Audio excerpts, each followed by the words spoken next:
தமிழ்நாடு புதுச்சேரி மண்டல ஜிஎஸ்டி துணை ஆணையர் பாலமுருகனை சஸ்பெண்ட் செய்து ஒன்றிய அரசு உத்தரவு பிறப்பித்திருக்கிறது.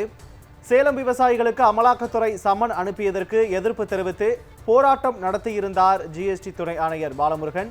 அமலாக்கத்துறையை தவறாக பயன்படுத்துவதாக நிதியமைச்சர் நிர்மலா சீதாராமன் பதவி விலக வேண்டும் எனவும் போராட்டம் நடத்தியிருந்தார் பாலமுருகன். அண்மை செய்தியாக பார்த்துக் கொண்டிருக்கிறோம். தமிழ்நாடு புதுச்சேரி மண்டல ஜிஎஸ்டி துணை ஆணையர் பாலமுருகனை சஸ்பெண்ட் செய்து ஒன்றிய அரசு உத்தரவு பிறப்பித்திருக்கிறது. சேலம் விவசாயிகளுக்கு அமலாக்கத்துறை சம்மன் அனுப்பியிருந்ததற்கு எதிர்ப்பு தெரிவித்து ஜிஎஸ்டி துணை ஆணையர் பாலமுருகன் போராட்டம் நடத்தியிருந்தார். அமலாக்கத்துறையை தவறாக பயன்படுத்துவதாக நிதியமைச்சர் நிர்மலா சீதாராமன் பதவி விலக வேண்டும் எனவும் பாலமுருகன் போராட்டம் நடத்தினார் என்பது குறிப்பிடத்தக்கது. இந்தி தெரியாத தம்மை இந்தி பிரிவில் பணியில் அமர்த்தியதாக ஏற்கனவே எதிர்ப்பு தெரிவித்திருந்தார் என்பதும் குறிப்பிடத்தக்கது.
தமிழ்நாடு புதுச்சேரி மண்டல ஜிஎஸ்டி துணை ஆணையர் பாலமுருகனை ஒன்றிய அரசு சஸ்பெண்ட் செய்து உத்தரவு பிறப்பித்திருக்கிறது.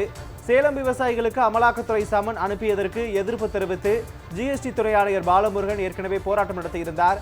அமலாக்கத்துறையை தவறாக பயன்படுத்துவதாகவும் நிதியமைச்சர் நிர்மலா சீதாராமன் பதவி விலக வேண்டும் எனவும் பாலமுருகன் போராட்டம் நடத்தியிருந்தார்.